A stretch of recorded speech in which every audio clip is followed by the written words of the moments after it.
सिद्धेभ्यः ॐ नमः सिद्धेभ्यः ॐ नमः सिद्धेभ्यः। मंगलं भगवान् वीरो मंगलं गौतमो गणी मंगलं कुन्दकुन्दार्यो जैन धर्मोस्तु मंगलम्। सर्वमंगलमांगल्यं सर्वकल्याणकारकं विधानं सर्वधर्माणां जैनं जयतु शासनम्। प्रणिपत्तवर्धमानौ विष्णुतरत्नमालिकां वक्षे नागनरामरवन्द्यं देवं देवाधिपं वीरं। देवादिदेव विखजराट कैवल्य कमलापति श्री आदिनाथ भगवान की, देवादिदेव विखजराट वर्तमान शासनक महावीर भगवान की, परम पूज्य 108 आचार्य प्रवर गुरुवर श्री विद्यासागर जी महामुनिराज की, परम पूज्य 108 राजर्षि अमोघ वर्ष महामुनिराज की, 3 कम 9 करोड़ मुनिराजों की। बोले परम पूज्य मुनि 108 श्री विमल सागर जी महामुनिराज की, समस्त मुनि संघ की। आगे के श्लोकों का पाठ कर लेंगे। कहा खलु नालंक्रियते दृष्टादिष्टार्थ साधन पटीयान कंठस्थितया विमल प्रश्नोत्तरत्नमालिकया भगवन् किमुपादेयं गुरुवचनं हेयमपि च किमकार्यं को गुरुरधिगत तत्त्वः सत्यहिता बुद्ध्यतः सतितं त्वरितं किं कर्तव्यं विदुषा संसार संतते छेदः किं मोक्षतरोर्बीजं सम्यक् ज्ञानं क्रियासहितं किं पथदनं धर्मः कः शुचिरे यश मानसं शुद्धं कः पंडितः विवेकी किं विस्मोधीरिता गुरुवः। बस धर्म स्नेही भवात्माओं, तीसरे नंबर के श्लोक से प्रश्नोत्तर की माला प्रारंभ हो गई थी और तीसरे नंबर के श्लोक में 3 प्रश्न आए थे और चौथे नंबर के श्लोक में 2 प्रश्न आए थे, 3 और 2 5, और 5वें नंबर के श्लोक में 4 प्रश्न हैं। तो 3, 2, 5 और 4 9 मिला के 9 हो जाएंगे। लेकिन अभी 6वें नंबर का प्रश्न चल रहा है। आप लोगों को अपने दिमाग में होना चाहिए कि 6वें नंबर पर प्रश्न किया कि मोक्ष मार्ग में कलेवा क्या है, तो उत्तर दिया गया था धर्म है। हमारे आचार्य भगवंतों ने कहा है कि ये जो धर्म होता है ये भाव परक होता है। भाव परक होते हुए भी बाह्य क्रियाओं के माध्यम से भीतरी धर्म का ज्ञान होता है। आप बाहर में कुछ भी इस प्रकार से करो नहीं, हाँ हमारे अंदर तो सब धर्म है, हम सब करते हैं, हम बाहरी आडंबर में नहीं पड़ते। कुछ लोग ऐसा कहते हैं, बहुत से लोग कहते हैं भैया ये बाहरी आडंबर, हमारे अंदर भीतर अच्छे भाव हैं, बस हमारा यही धर्म है। तो आचार्य भगवंतों ने कहा कि भीतर से अगर आपके धर्म है तो तो बाह्य में दिखाई देगा। वह जो है ना भीतर छुपा नहीं रहेगा, बाहर में उसकी परिणति देखने में आया। हाँ, हाथ पे हाथ रख करके मुनिराज जैसे आप बैठ जाओ, मुनिराज बन करके, तो भाई मुनिराज तो अंदर ही अंदर ही उनका जो है ना सब चलता रहता है। लेकिन जहाँ प्रवृत्ति होती है, जहाँ व्यवहार होता है, वहाँ तो ये सारी चीज़ें देखने में आती हैं। इसलिए आचार्य भगवंतों ने, आप लोगों ने पिछली बार का 12 अणुपेक्षा, 12 ग्रंथ पढ़ा होगा।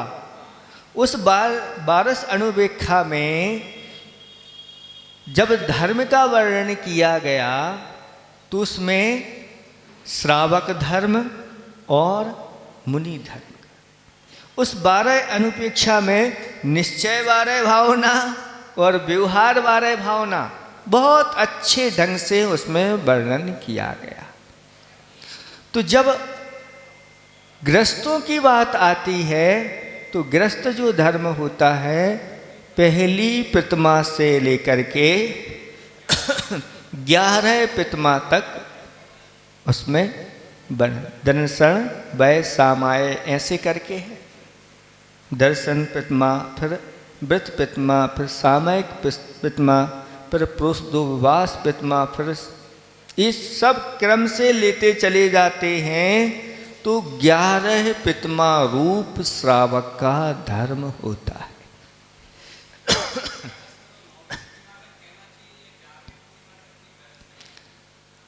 हाँ, तो उसको इस प्रकार से श्रावक की प्रतिमा मान लें कि श्रावक की प्रतिमा कितनी है, अभी ग्रस्त नहीं कहने, ठीक है, उसको ऐसा कह दो कि 11 प्रतिमा रूप श्रावक के व्रत होते हैं। तो एक श्रावक तो वो होता है जो घर में रह करके एक सीमा तक वह अपनी प्रतिमाएं करता है।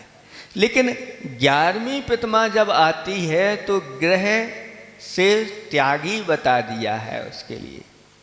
मुनि बन मित्वा, मुनि के पास जाकर के, ग्रह तो ग्रह से, चूंकि ग्रह से जाता है उस दृष्टि से उसको हम ग्रस्त भी कह दें तो उसमें कोई बाधा नहीं, क्योंकि घर से ही जाता है 11वीं प्रतिमा लेने के लिए, तो एक ग्रस्त आया है वह इस प्रकार। तो इसमें जघन्य श्रावक से लेकर के उत्कृष्ट श्रावक 11वीं प्रतिमा को धारण करने वाले उत्कृष्ट श्रावक होते हैं। और इन प्रतिमा रूप अगर उसकी परिणति होती है तो उसका भीतरी भाव धर्म बाहर में प्रकट होता है। जैसे किसी ने पहली प्रतिमा ले ली तो पहली प्रतिमा तो हमने ले ली, लेकिन बाहर में हम कुछ भी नहीं करें, हमारी पहली प्रतिमा है, अंदर से हमारे भाव हैं। तो पहली प्रतिमा का लक्षण आचार्य भगवंतों ने बताया कि देव गुरु शास्त्र का वह भक्त होता है, पंच परमेष्टि का भक्त होता है। उनकी अभिषेक पूजा शांति धारा यथायोग जैसा उसके पास योग्यता है उसके अनुसार वह करता है। संसार शरीर भोग निर्विन्ना ऐसा कहा है, मतलब संसार शरीर भोगों में आसक्त नहीं होता। पहली प्रतिमा वाला आसक्त का अर्थ ये होता है कि वह आगम का उल्लंघन करके काम करने लग जाए तो समझ लेना आसक्त हो गया, क्योंकि विषय भोग तो उसके छूटे नहीं, लेकिन विषय भोग उसके आगम के अनुसार जितना हमें मिला है उतना, यानी वह विषयों का सेवन करेगा लेकिन मर्यादा में करेगा, यानी शुद्ध भोजन करना है तो शुद्ध भोजन करेगा, अमर्यादित नहीं करेगा। पहली प्रतिमा का ये लक्षण सप्त विषण का संकल्प पूर्वक त्यागी होता है और 5 अणुव्रत का भी पालन करने वाला होता है पहली प्रतिमा में, लेकिन पहली प्रतिमा में सदोष पालन करता है। ये तो सब चीजें बता दी हैं, लेकिन भीतर से क्या होना चाहिए? ये तो सब बाहरी चीजें बता दी। दर्शन पितमा का भीतर से क्या संबंध है? तो कहा सम्यक दर्शन शुद्धा, ये भीतर से संबंध हो गया। यानी सम्यक दर्शन को वह शुद्ध पालन करने वाला होता है। सम्यक दर्शन निर्दोष पालन करता है, और बाकी के जो अणुवृत्त आदि लिए हैं वो सदोष भी हो सकते हैं, लेकिन सप्तविशन का सेवन नहीं, शुद्ध भोजन करने वाला होता है, और पंच परमेष्टि का देव शास्त्र गुरु का भक्त होता है। ये उसका इतना अगर वह कर रहा है, वह अपने श्रावक धर्म का पालन, पहली सीढ़ी चढ़ गया है। चौथे से ऊपर पंचम गुणस्थान उसका हो जाएगा, लेकिन जघन्य रूप से उसका पंचम गुणस्थान, उसमें कोई दिक्कत नहीं, लेकिन श्रावक धर्म यहीं से प्रारंभ हो गया है। हाँ, इस प्रकार से आ गया है, अंश रूप में पंचम गुणस्थान उसका हो जाता है। और पहली प्रतिमा से लेकर के 11वीं प्रतिमा तक सभी पंचम गुणस्थान बढ़ती है, लेकिन सब एक से नहीं है। एक जैसे भली लग रहे हैं, लेकिन एक से नहीं, सबके अलग अलग संयम असंयम लब्धि स्थानों में अंतर होता है, ऐसा जानना चाहिए। इसके बाद आचार्य भगवंतों ने दूसरी प्रतिमा का स्वरूप बताया है, उसको वृत्ति प्रतिमा कहा है। वृत्त प्रतिमा यानी वृत्ति संज्ञा यहाँ से उसकी पक्की हो जाती है, क्योंकि यहाँ 12 व्रतों का पालन करने वाला हो जाता। 5 अणुव्रत, उनको वह निरतिचार पालन करता है। अब यहाँ से निरतिचार रखा उन्होंने, समंतबद्ध स्वामी ने कहा निरतिचार 5 अणुव्रत होना चाहिए। बाकी के 7 सील हैं, यानी उन अणुव्रतों की रक्षा करने वाले ये 7 सील होते हैं, जिसमें 3 गुण व्रत होते हैं, दिग्व्रत, देशव्रत और अनर्थ दंड व्रति व्रत। फिर इसके बाद 4 शिक्षा व्रत होते हैं।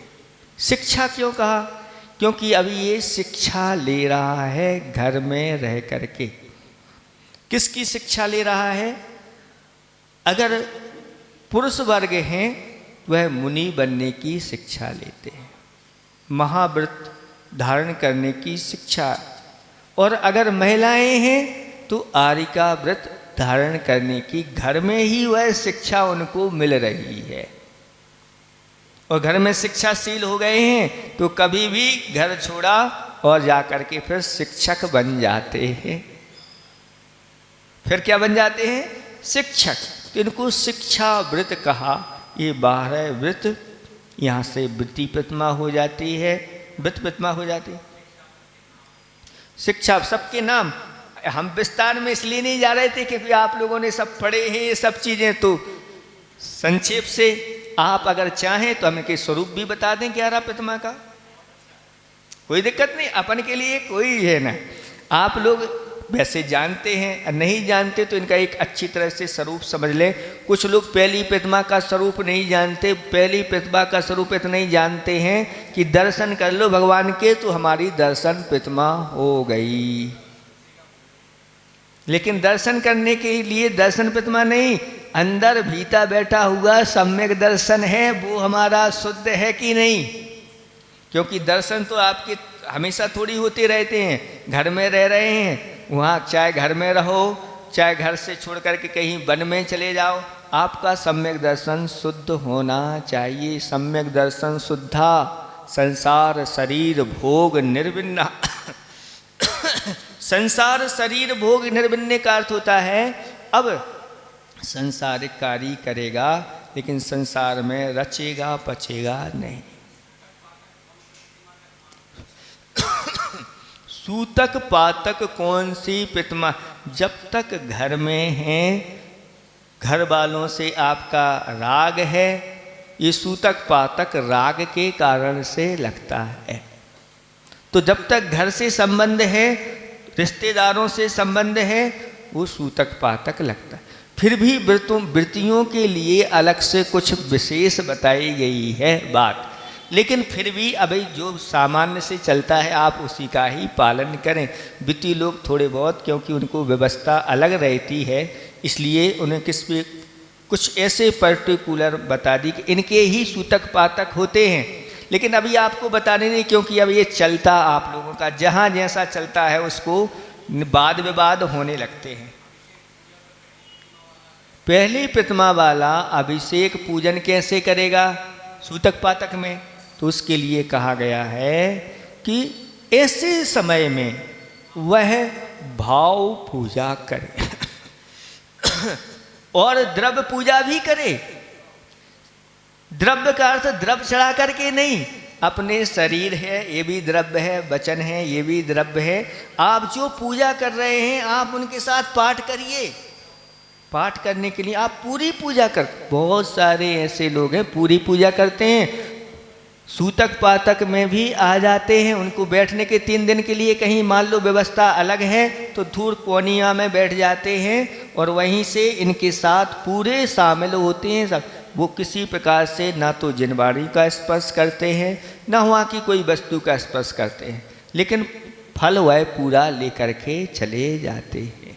तो आप बैठ जाइए, आप अभिषेक में शामिल होइए, आप पूजा में शामिल होइए, अपने भावों के द्वारा मन के द्वारा। याद है तो नहीं है याद तो जो सुन कानों से सुन करके भी होता है। स्वाध्याय का अर्थ जो सुनाता है वो भी स्वाध्याय करता है और जो सुनता है। आप लोगों का स्वाध्याय हो रहा है कि नहीं हो रहा है? आप लोगों का बराबर स्वाध्याय हो रहा है। ऐसे ही पूजन भी अगर आप सुन रहे हैं तो भी आपकी पूजा हो रही है। लेकिन ये अपवाद में निदेव महाराज ने बहुत अच्छा बता दिया, तो सामान्य समय में भी हम सुन के काम चला लें, ऐसा नहीं करना। बस इतना है, ये सारी व्यवस्था उनकी चलती है। संसार शरीर और भोगों से वह अनासक्त होकर के अपनी प्रतिमाओं का पालन करता है, ऐसा जानना चाहिए। दूसरी प्रतिमा में 5 अणुव्रत, अहिंसाणुव्रत, सत्याणुव्रत, अचौर्याणुव्रत, ब्रह्मचर्याणुव्रत और परिग्रह परिमाण व्रत, ये 5 अणुव्रत उसके हो जाते हैं। साथ साथ में दिग्व्रत, देशव्रत और अनर्थ दंड व्रति व्रत। दिग्व्रत में तो आप लोगों ने 6 डाला पड़ी होगी, उसमें पंक्ति आती हैं कि 10 दिश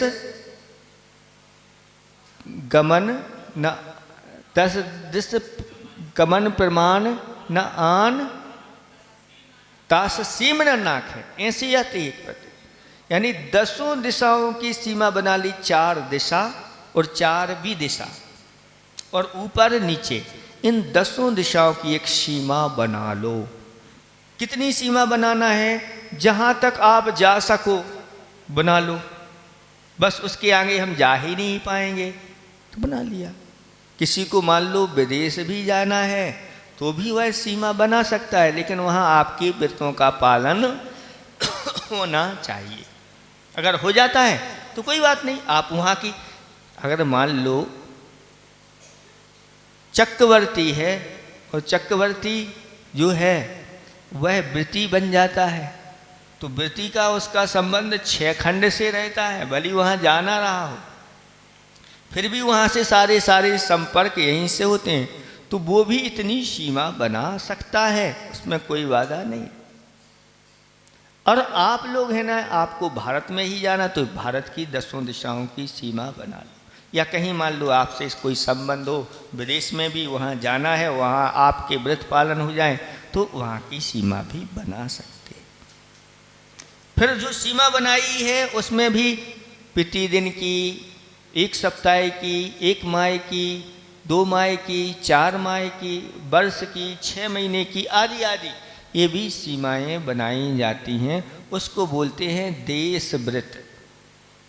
पहले दिग्व्रत हुआ दिशाओं का, फिर उसमें भी देश संबंधी, काहू में फिर ग्राम गली गृह बाग बाजारा इन स्थानों की बना लेता है। उसे पता है कि चातुर्मास में हमें बाहर नहीं जाना है, तो वो नियम लेता है चातुर्मास में हम यहाँ से बाहर नहीं जाए। अगर चातुर्मास का नहीं करना है, प्रतिदिन का और करना है, तो प्रतिदिन में वह विचार करता है कि मुझे इधर ही आना पड़ता है और अन्य कॉलोनी में मुझे जाना ही नहीं पड़ता, तो ऐसी सीमा बना लेता कि घर और घर से यहाँ चौक या कहीं जहाँ जहाँ हमें जाना है, दुकान कहाँ से कौन सी गली में है, बस इतना उसको पता है, बस इतने से ज़्यादा नहीं रहता। तो इस प्रकार से वह बना लेता है। और अनर्थ दंड व्रति व्रत का अर्थ होता है कि खोटा चिंतन नहीं करना, खोटे शास्त्र नहीं पढ़ना और इस प्रकार का हिंसा के उपकरणों का दान नहीं करना, किसी की हार और जय आदि का चिंतन नहीं करना जिससे कुछ अपन को मिलने वाला नहीं है। और प्रमादचर्या का अर्थ होता है व्यर्थ में पंच स्थावर जीवों की वह विराधना नहीं करता, जितना आवश्यक है उतना ही वह उनको उपयोग करता है। जैसे आपने पंखा चालू कर दिया और 5 मिनट के लिए आपको गर्मी लगी, उसके नीचे बैठे और पंखा चालू था और छोड़ करके चले गए, ये कहलाता है अनर्थ दंड व्रत, विरति व्रत। इसलिए इस अनर्थ निष्प्रयोजन काम हो रहा है, उस निष्प्रयोजन कार्य का त्याग करना चाहिए। हाँ, तो ये और व्यर्थ में इधर उधर घूमना, कहाँ जा रहे, कहाँ गए थे, कुछ नहीं, ऐसे ही यूँ, ऐसे नहीं, कोई लक्ष्य नहीं, जेब में हाथ डाला और पूरे भोपाल का एक चक्कर लगा है। कहाँ गए थे, काय के लिए गए थे, कुछ नहीं, बस यूं निकल गए। ऐसा नहीं होना चाहिए। हाँ, इसलिए अब व्रती बन गए हैं ना, तो यही व्रतों की तो महिमा है। अब मुनिराज हैं, अब मुनिराज ऐसे नहीं कि कुछ प्रयोजन नहीं है और एक चलो घूम आते हैं, ऐसा नहीं, कुछ ना कुछ निमित्त बनाएंगे, चलो उस मंदिर की वंदना कराते हैं, आदि आदि को लेकर के धर्म के निमित्त से इस प्रकार से वह कुछ ना कुछ उसमें प्रयोजन होता है धार्मिक। तब नहीं तो ऐसे नहीं कि चले गए हो गया, ऐसा नहीं करना चाहिए। ये वृत्ति है और वृत्ति की सारी चर्याएँ व्यवस्थित हो जाती है, यदवा तदवा नहीं होती।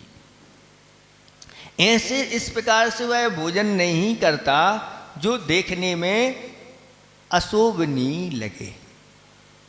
एक बार क्या हुआ कि कोई व्रती थे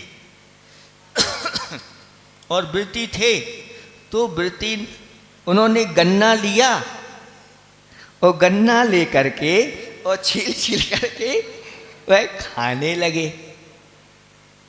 तो पूज्य ज्ञान सागर जी जब हो सकता है क्षुल्लक अवस्था में हो या ब्रह्मचर्य अवस्था में हो, उस समय उन्होंने समझाया, भैया व्रती बन गए हो, ऐसा गन्ना आपको नहीं खाना, इसकी अच्छी तरह से आप गलेरी बना लो छोटी छोटी करके और फिर एक स्थान पर बैठ करके अच्छे से खाओ। और ये प्रयास तो ये करना चाहिए कि भोजन करते समय कुछ खाते समय बार बार मुख से बाहर निकालने वाले ऐसे काम नहीं करना चाहिए। कि आपने जैसे सीताफल है, सीताफल जानते हैं आप लोग, उसको खाया फिर बीज इधर से निकाल दिया, फिर खाया बीज इधर से निकाल दिया, इस प्रकार की प्रक्रियाएं आप नहीं करिए। तो आप सीताफल खा सकते हैं, उसका आप दल निकालिए, थोड़ी सी आप धैर्य रखिए और फिर आप अच्छी तरह से चम्मच आदि से उसको खाइए। सीताफल होता है, रामफल भी होता है। अभी जब सीताफल और रामफल का नाम आचार्य श्री ने सुना तो आचार्य श्री ने कहा कि लक्ष्मण फल भी होना चाहिए। जब सीताफल और रामफल मिल गया है तो लक्ष्मण फल भी मिलना चाहिए। और किसी ने आकर बताया, महाराज लक्ष्मण फल की खोज हो गई, ये लक्ष्मण फल है। अब लक्ष्मण फल मिल गया है तो अब हनुमान फल भी खोज करो। कौन से क्या फल हैं, इस प्रकार से उनके क्या फल मिलते हैं, ये आप लोगों को, इसलिए वृत्ति है व्यवस्थित बैठ करके थाली को उच्च स्थान पर रख करके कायोत्सर करके और मौन पूर्वक वह भोजन करने वाला होता है। इतना आप करने लग जाएंगे ना तो अब चारों तरफ से आपको लोग पूछने लगेंगे, भैया इनकी व्यवस्था करना, बोलते नहीं, कुछ मांगते नहीं, आदि आदि व्यवस्था है। ये सारी व्यवस्थाएं फिर अपने आप होने लगती हैं। शिवरात्रि शिविर में भर्ती होते हैं, आप ही लोगों के घर में रहते हैं, जब आप उनसे कोई नहीं पूछते। जब शिविर में शिवरात्रि भर्ती होंगे और वो श्रावक की जैसी चर्याएँ होती हैं वैसी चर्याओं का पालन करते हैं तो फिर आप लोग खड़े हो जाते हो, भैया जी हमारे यहाँ चलो। अब हम दादा नहीं हैं आपके, ना भाई हैं, ना इस प्रकार से कोई। अब तो हम कौन हैं? शिवरात्रि है तो शिवरात्रि भैया जी है। भैया जी करके विनय के साथ उनको ले जाते हैं, अच्छे विनय के साथ परोसते हैं। तो ये सारा फिर श्रेय आपको अतिथि सत्कार का पूरा मिलने लग जाता। और जब तक घर में हैं, आपके घर में अतिथि सत्कार नहीं कहना, ना वो अतिथि हैं, लेकिन 10 दिन के लिए घर का त्याग कर देते हैं, आपके लिए वह अतिथि बन जाते हैं। तो ये है वृत्तिचर्या। इस चर्या को लोग 10 दिन के लिए भी अगर कर लेते हैं तो उनके अंदर ऐसे संस्कार होते हैं कि वह अंदर से दिमाग में ऐसा बैठा लेते हैं कि अब हमें भविष्य अपना ऐसा बनाना है। आपको बता दें, हम बैठे हुए हैं आपके सामने, पहली बार हम शिविर में भर्ती हुए और उस शिविर में सबके साथ शामिल हो गए और यूँ इस प्रकार की चर्या होने लगी। और उस शिविर में पहली बार भर्ती हुए, एक उपवास कर लिया, पहली बार उपवास किया। और उपवास करके पालना कैसी की जाती है तो कुछ पता ही नहीं था।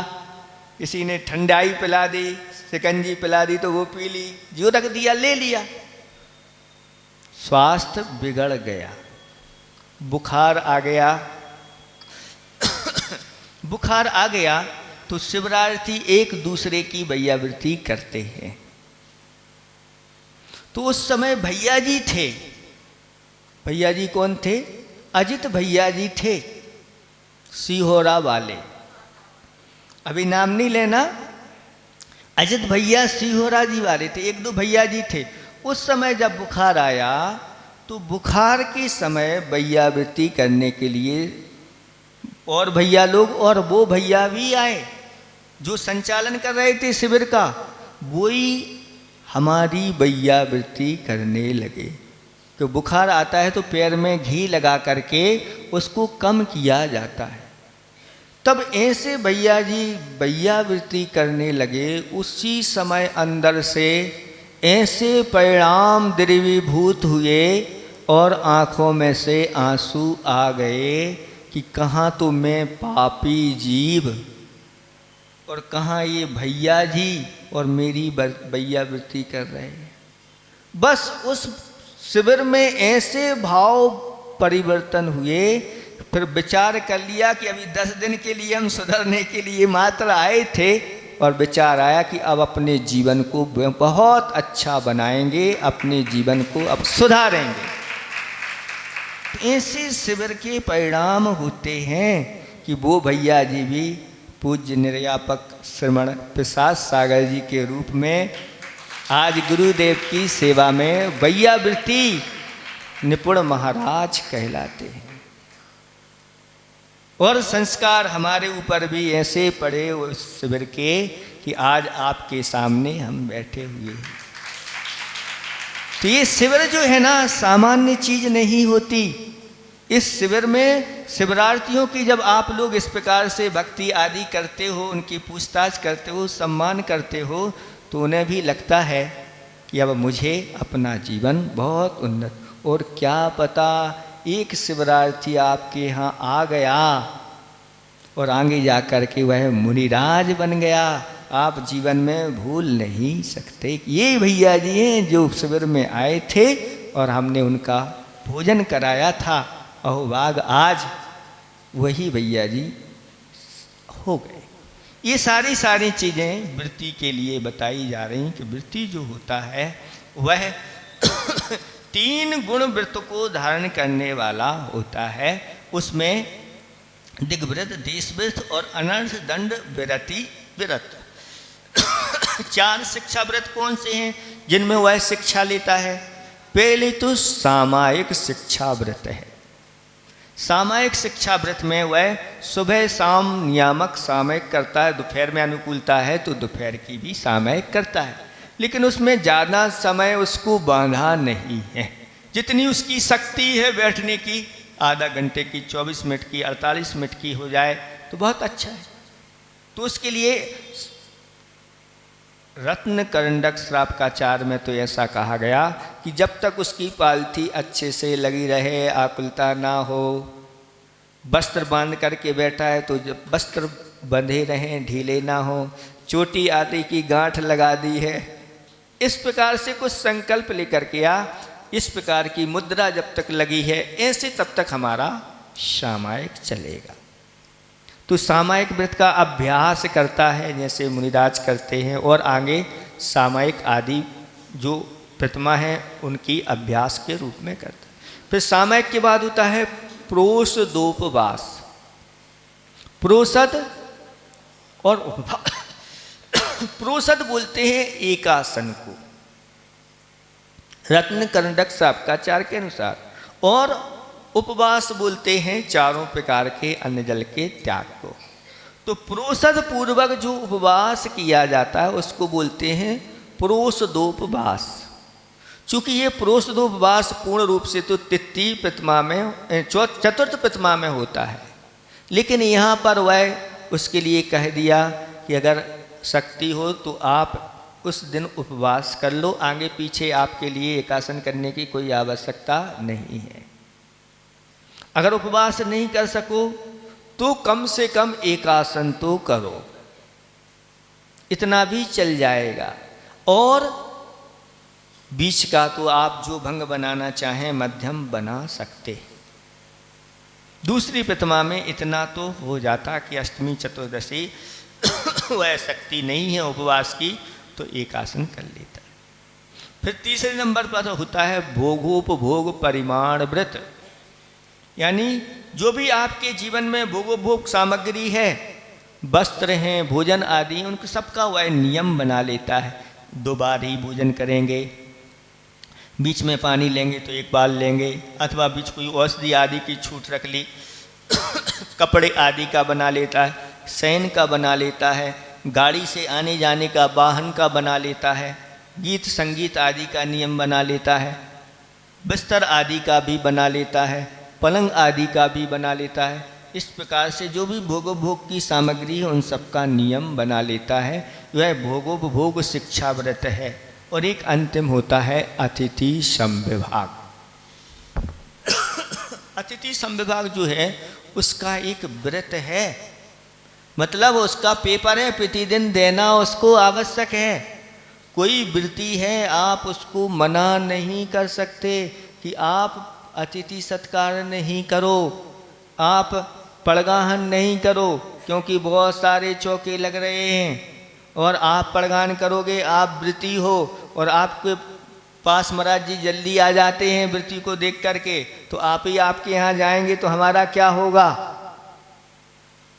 इस प्रकार से उसको निषेध नहीं करना चाहिए। अगर निषेध कर दिया, वह नहीं लगाएगा, इस प्रकार से नहीं पड़गान करेगा, तो उसका अतिथि संविभाग एक व्रत कैसे पालन होगा।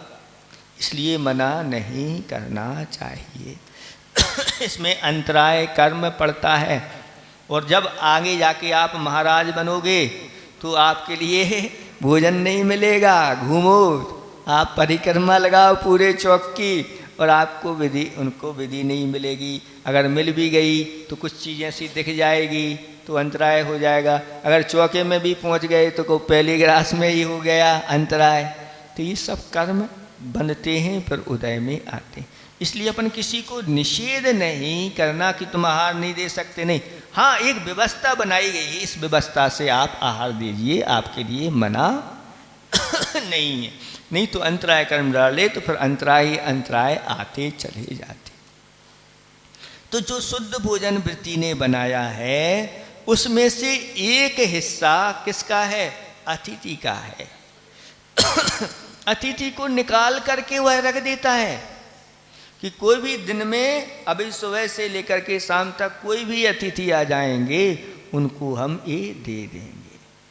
इतनी व्यवस्था करके, भले उसके यहाँ अतिथि एक दिन भी ना आए, लेकिन अतिथि सत्कार का उसको पूरा पूरा फल मिलता है। मतलब दान का पूरा फल मिल रहा है, क्योंकि उसने दान के लिए अंदर से भावना बनाई है और बाहर भी पुरुषार्थ किया है और ऐसा शुद्ध भोजन कर लेता। ये अतिथि संविभाग नाम का व्रत है। ये 12 व्रत होते हैं और अंत में एक सल्लेखना को रखा है कि यह व्रतों का फल कोई है तो अंत समय में सल्लेखना था। तो ये दूसरी प्रतिमा का स्वरूप है। ऐसे दूसरी प्रतिमा का स्वरूप धारण करने वाला व्यक्ति, जिसकी पहली प्रतिमा है उसकी ही दूसरी होती नहीं। महाराज हम पहली नहीं लेते हैं, दूसरी ले लेते हैं। तो कहा पूर्व गुणई सह, पूर्व के गुण के साथ ही पहली सीढ़ी पे पैर रखोगे फिर दूसरी पर पहुंचोगे। जैसे आप लोग पढ़ते हैं ना, तो पहले पहली होती है फिर दूसरी, सीधा दूसरी में नाम लिखा दो, पहली नहीं पढ़ेंगे। नहीं, पहली का पहले आप प्रमाण पत्र लाइए। ऐसी ही व्यवस्था यहाँ भी बनाई गई है। किसी ने मान लो ब्रह्मचर्य व्रत ले लिया, अब इसकी ना पहली प्रतिमा है ना दूसरी प्रतिमा, एक भी प्रतिमा नहीं है, ब्रह्मचर्य व्रत ले लिया, तो क्या हुआ है? 7वीं प्रतिमाधारी माना जाएगा? नहीं, प्रतिमाधारी नहीं माने जाएगा, मात्र ब्रह्मचर्य है। ब्रह्मचर्य प्रतिमाधारी तो वही माना जाएगा जिसकी पूर्व में 6 प्रतिमाएं हैं और उसने 7वीं प्रतिमा को ग्रहण कर लिया। ये व्रत प्रतिमा अपने जीवन में अगर इतनी आ जाती है तो आचार्य भगवान कहते हैं अगर कोई वृत्ति बन गया है तो मात्र एक देव आयु का आश्रय उसको होता है। देव आयु का बंद होता है और कोई आयु का बंद वह नहीं करेगा।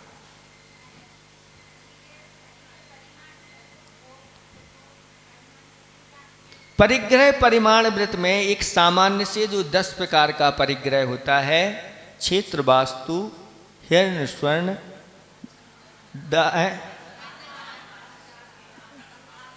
धन धान्य, दासी दास और कुप और भांड, ये तो बड़े बड़े परिग्रह का हो गया। अब इन परिग्रहों को किस प्रकार से हम उपयोग आदि में लेते हैं? भोजन आदि का बनाना के 2 बार भोजन करेंगे, ये भोग भोग में आ जाता है। वस्त्र इतने रखेंगे आदि आदि, या वस्त्र इतने पहनेंगे एक दिन में। जैसे आपने कुप भांड में बना लिया कि जीवन पर्यंत के लिए हम इतने 100 वस्त्र से ज़्यादा नहीं रखेंगे, ये तो हो गया आपका परिग्रह परिमाण व्रत। अब भोगोपभोग में प्रतिदिन में 4 वस्त्रों का सेवन करूँगा, 6 वस्त्रों को ही पहनूंगा आदि आदि, ये हो जाते हैं भोगोपभोग, जो एक बार ग्रहण करके फिर दोबारा ग्रहण नहीं किए जाते, वो कहलाते हैं भोग। और उपभोग बार बार उन वस्तु शर्ट आदि वस्त्र आदि बार बार पहनते हैं तो वो उपभोग आ जाते हैं। तो ऐसे प्रतिदिन की अलग चीज़ें प्रयोग में जो लाई जाती हैं वो भोगोपभोग सामग्री कहलाती है। तो इसमें परिग्रह परिमाण में और इसमें अंतर हो जाता है। ठीक है। तीसरी प्रतिमा सामयिक प्रतिमा है। तीनों संध्या काल में कम से कम 2 घड़ी है ना, उस सामयिक को करना, वो सामयिक प्रतिमा है। और चौथे नंबर की प्रतिमा है प्रोषद उपवास प्रतिमा। इसमें उपवास करना है आपके लिए, एक आसन पूर्व में करना, बीच में अष्टमी चतुर्दशी को उपवास करना, फिर नवमी के दिन और अमावस्या या पूर्णिमा के दिन एक आसन करना, वो प्रोषदोपवास नाम की चौथी प्रतिमा है, उत्कृष्ट है। अगर नहीं बनती तो कम से कम अष्टमी और चतुर्दशी को उपवास तो नियामक है। अगर नहीं बन सका वो भी तो कहते हैं सप्तमी अष्टमी और नवमी को 3 दिन लगातार एक आसन करना है, शाम को कुछ नहीं लेना। त्रयोदशी चतुर्दशी और अमावस्या या पूर्णिमा को तीनों दिन लगातार एक आसन करना है। ये जघन्य रूप से, अब किसी की शक्ति नहीं है, करना चाहता है तो ठीक है, साधकों के लिए बहुत सारी सुविधाएं दी गई। पांचवी प्रतिमा होती है सचित्त त्याग प्रतिमा। सचित्त त्याग प्रतिमाधारी अब सारी वस्तुओं को अचित्त करके खाता है।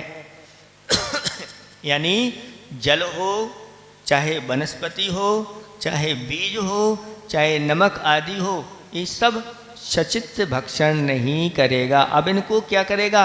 अग्नि के द्वारा प्राशुक करेगा, अथवा किसी घर्षण आदि के माध्यम से प्राशुक करेगा, या कुछ ऐसी वस्तु डाल देगा जिससे वह वस्तु प्राशुक हो जाएगी।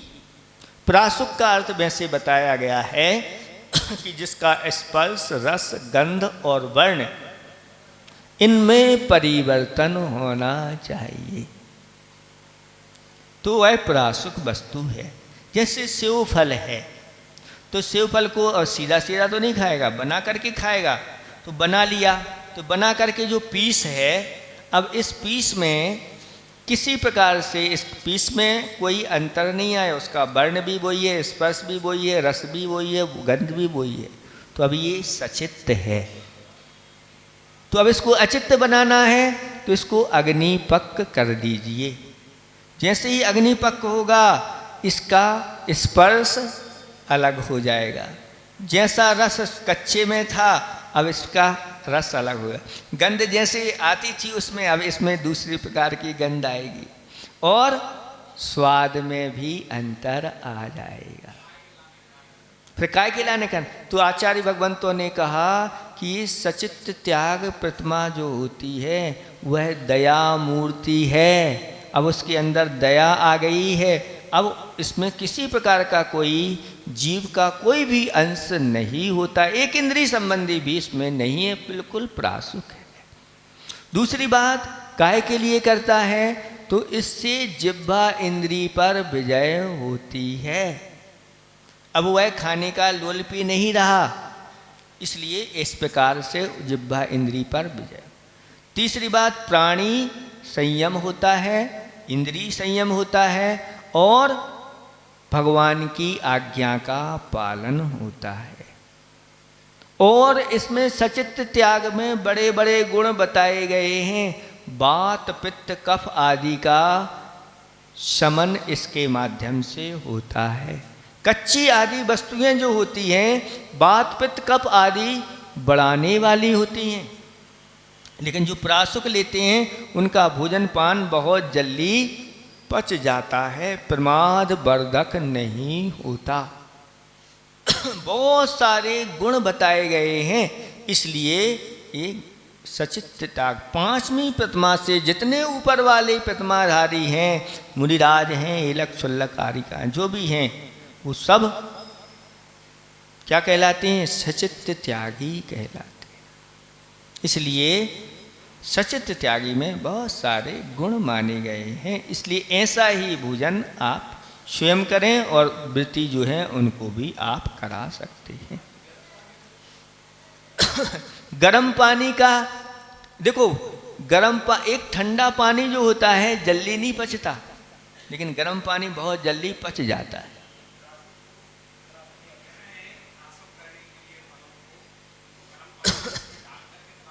गर्म पानी में फल डालने से वह प्राशुक नहीं होते। उनको मात आपने स्नान करा दिया है, हो गया काम। कुछ लोग जो है ना, देखो व्यवस्था, बहुत सारे लोग आलसी हो जाते हैं, अथवा वह सोचते हैं कि फिर इनको कौन खाएगा, हम ऐसे कैसे खाएंगे, तो वे अपनी भी व्यवस्था देख लेते हैं और ये सोचते हैं उनको देंगे तो कैसे लगेंगे। ये सब नहीं विचार करना चाहिए। देखो शास्त्रों में आया है दूपक, सुनो अच्छे से, दूपक क्या कहलाता है? एक तो जो बहुत ज़्यादा पक गया है, फट गया है ना। बनाना थे आपके लिए क्या, चावल बनाना थे, और चावल इतने फट गए कि वे खीर बन गई, तो वो ज़्यादा अति हो गई, तो अति पक्के नहीं होना चाहिए। और एक वो होते हैं जो अध पक्के रहते हैं, वे पूरे नहीं पके हैं, तो वो कटकरी कहलाते हैं। जैसे कि आप लोगों को कहते ना कटकरी दाल अच्छी लगती है ना। कटकरी यानी पूरी नहीं पकी है। उड़द की दाल जो है ना थोड़ी थोड़ी है ना, थोड़ी थोड़ी सीज गई है, थोड़ी थोड़ी नहीं सीजी, तो वो दुपक्का आती है, यानी वो पूरा पका नहीं। और जो पूरा पका नहीं है वो स्वास्थ्य के लिए हानिकारक होता। जो अति मात्रा में पक गया है, बिल्कुल लग गया, जैसे दूध अति मात्रा में जब पक जाता है तो लग जाता है, ये दूध लग गया, अभी इसमें गंध अलग प्रकार की आ रही है, ठीक नहीं।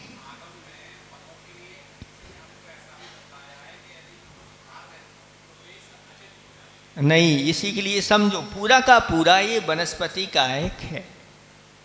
और आपने पीस बना दिया तो ये कैसा हो गया, अलग अलग हो गया, तो अब ये प्रासुक हो गया नहीं। जहां आपका यंत्र यानी जो आपका बनाने वाला था वो लगा, उतने स्थान पर प्रासुक हुआ, भीतर तो कहीं कोई घर्षण नहीं हुआ, इसलिए नहीं। कुछ लोग तो ऐसा भी मानते हैं कि वृक्ष से फल टूटा और बस अलग हो गया, वो तो प्रासुक है।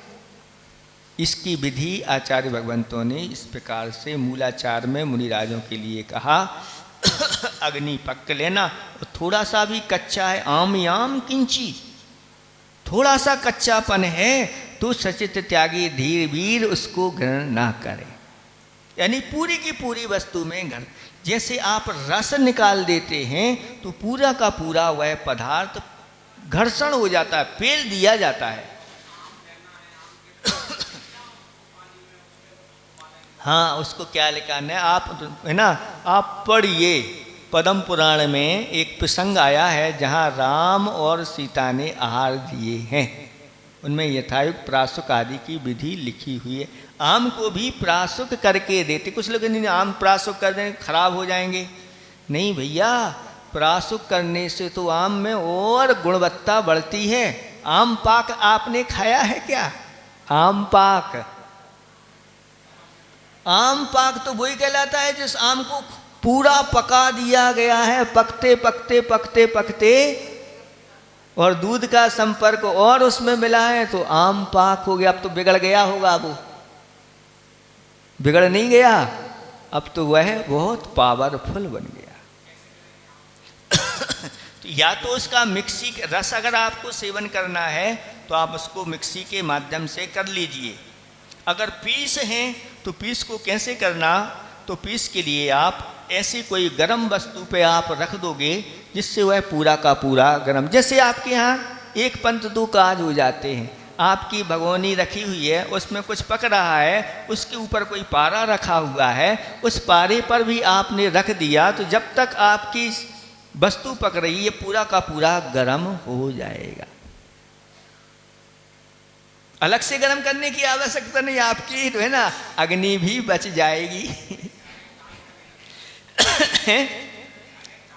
डायरेक्ट आग पर आप नहीं रखिए।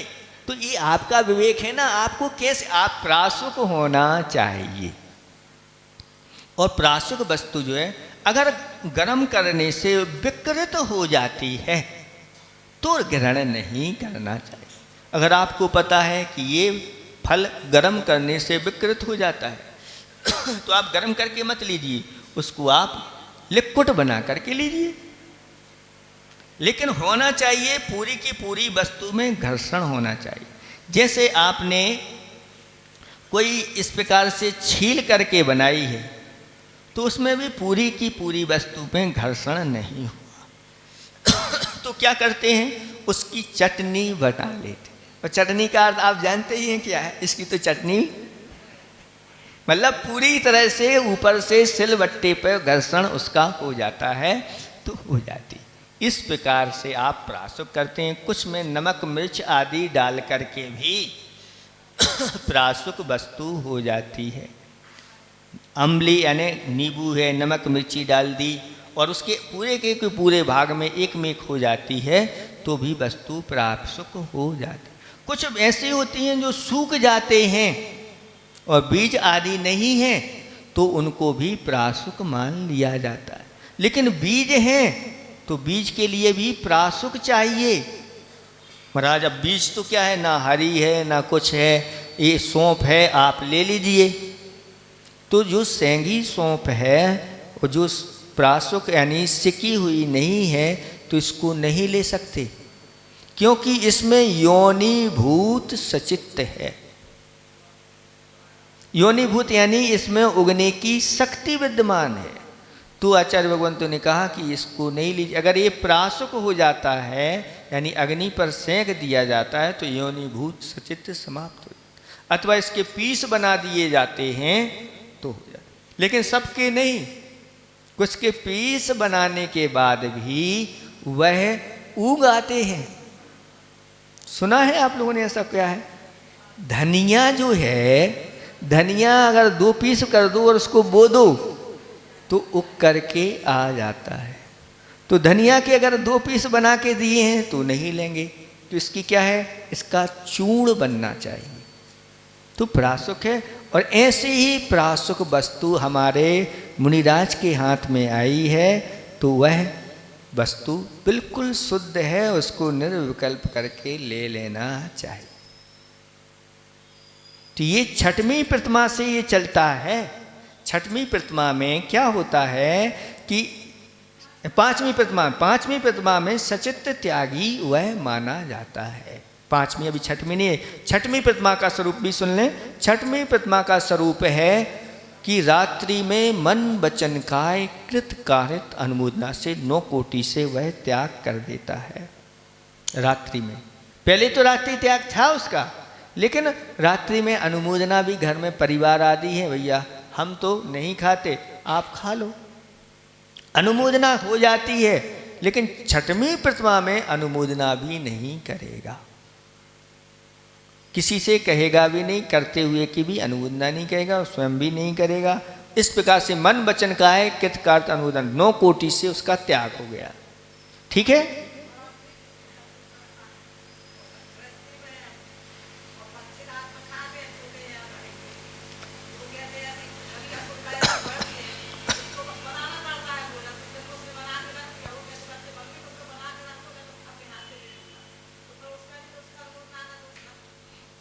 इनने बना के रख दिया, रात्रि में खाने की अनुमोदना नहीं है हमारी, हमने बना दिया है, बना के रख दिया, बस बनाना हमने दिन में बनाया है।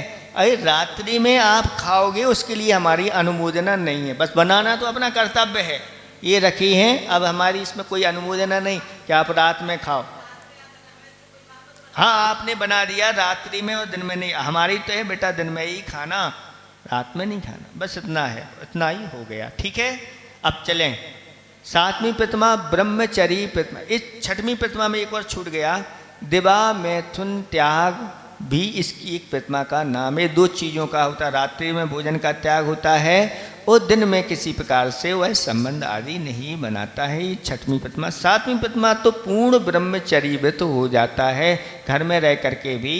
अब पूर्ण ब्रह्मचर्य व्रत का अर्थ होता है कि सभी स्त्रियों को, अपनी स्त्रियों को भी अब वह माँ बेटी बहन की दृष्टि ही रखने वाले होते हैं, दोनों साथ साथ भी रहते हुए भी वह ब्रह्मचर्य व्रत का पालन करते हैं। 8वीं प्रतिमा आरंभ त्याग होता है। तो आरंभ त्याग में क्या होता है?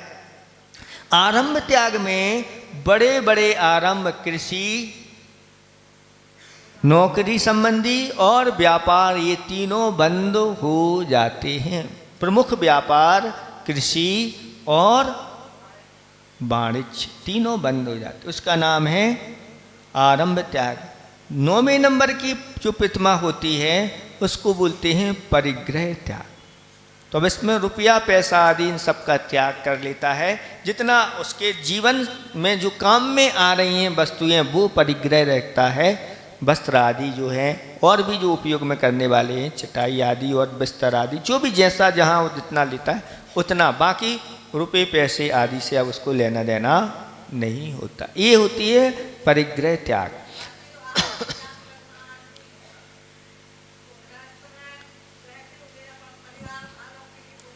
गृहस्थ आरंभ का त्याग नहीं किया है उसमें। आरंभ, प्रमुख आरंभ कृषि, व्यापार और नौकरी आदि में जो जाके आरंभ करना पड़ता वो सब त्यागी हो जाता। घर का रोटी आदि बनाने ये आरंभ, उसका नहाना धोना ये सब त्याग नहीं है ना।